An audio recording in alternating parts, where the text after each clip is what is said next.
Hey up, Rayvers. Something a bit different for you today, because we got another request from Ben on the Twitter.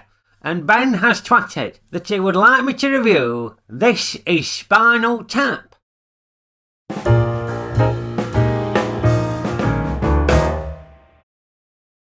Now, I've got quite varied tastes in music. I like all sorts of music.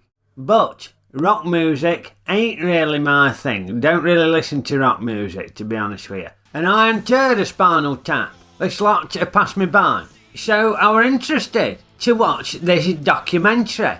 Or should I say, rockumentary.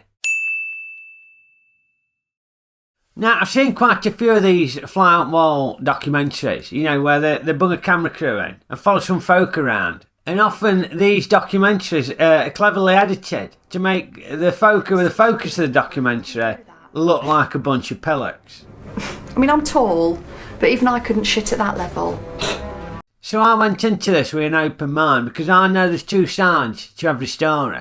Yeah, you see it with things like Britain's Got Talent and X Factor and stuff like that. Very cynical production. They edit these things in such a way as to either give folk an emotional journey that they go on, or to just make them look out and out pillocks. And the truth is probably somewhere in middle, isn't it?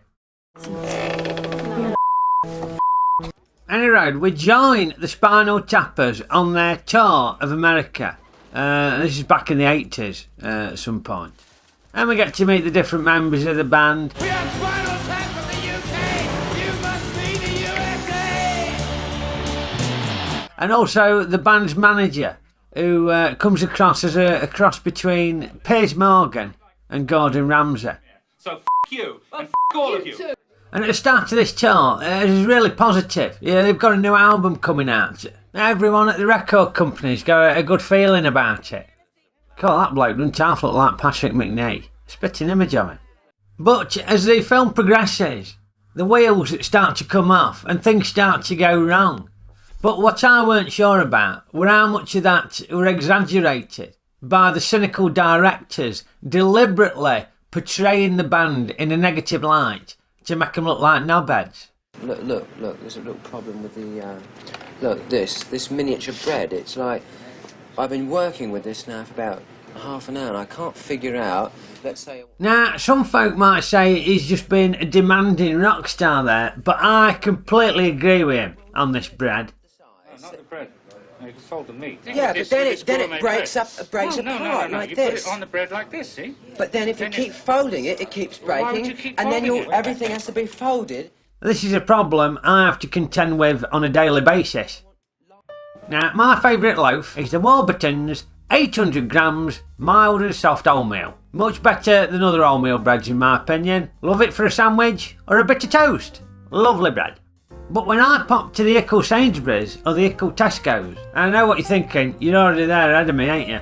They'll often only have the 400 gram version of the loaf, which is the miniature bread, and I don't understand why they sell it. I mean, I'm sure the sales figures are good, because it's still better than the other wholemeal bread. I'd still buy the 400 gram, but it's annoying. I'd rather have the 800 gram loaf and a proper sized slice of bread, not the miniature bread, where everything has to be folded. It gets me goat. This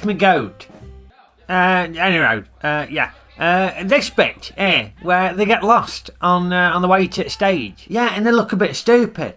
But let's be fair, that's easily done. And anybody who says otherwise, obviously has never needed the bog when they're in IKEA before, have they?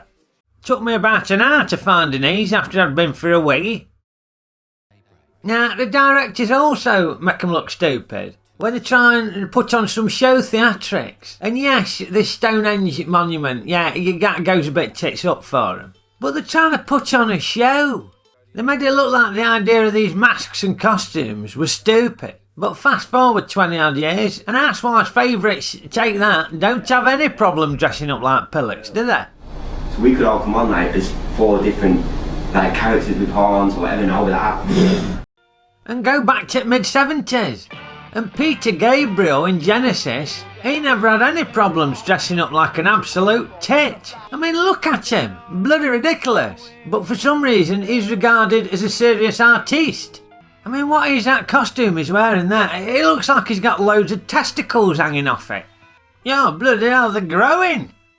And I don't think we can criticise the Spinal Tap for any malfunctions of props on the old stage. They're just trying to put on a show. They're demonstrating stagecraft, ain't they? And malfunctioning props happen to the biggest rock bands, don't they? My daughter Maxine told me that U2 managed to get stuck in a giant lemon on one of their tours. And yet, that never harmed Bonu's reputation, did it? No. It's still perfectly acceptable for him to go hobnobbing and schmoozing with politicians, ain't it? And in the one-to-one interviews with some band members, there are times when we get to see a deep level of critical thinking that you perhaps wouldn't associate with a typical rock star. Yeah. The numbers all go to 11. Look, right across the board. 11, 11, and most of 11, the and then amps go up to 10. Exactly. What we do is if we need that extra push over the cliff, you know what we do? Put it up to 11. 11, exactly. Now, I can see logic in that.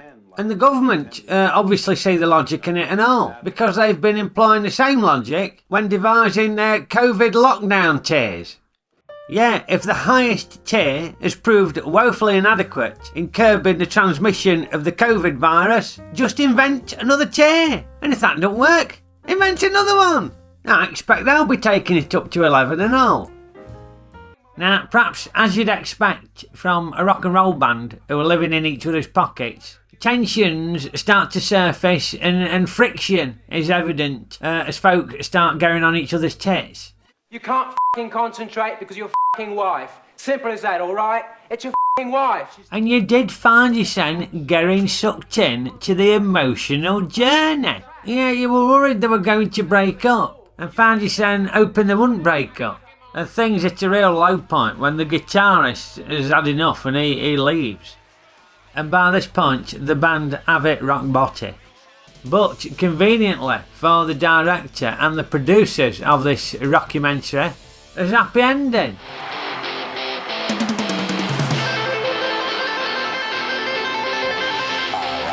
And it turns out the band are big in Japan and they get back together again to go on tour over there.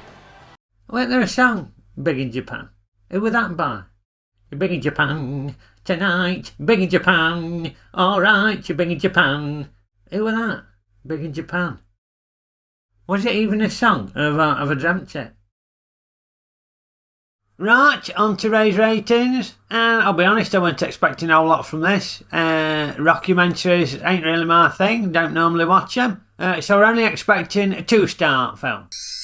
But I've got to say, it was very good. I must admit, I was totally caught up in the emotional journey. Despite some questionable editing that were obviously designed to make the band look like pillocks, I found myself rooting for the band.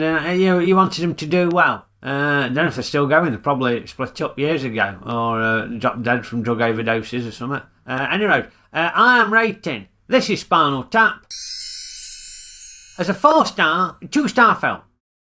Anyway, hopefully I've been able to provide an objective counterpoint for the members of Spinal Tap. I thought it was unfair that they're portrayed to be dickheads. And hopefully I've provided some convincing arguments as to why perhaps they shouldn't be viewed as dickheads. I mean, you what? What's a mockumentary?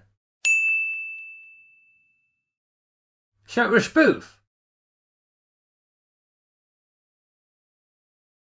I knew that was Patrick Macnee!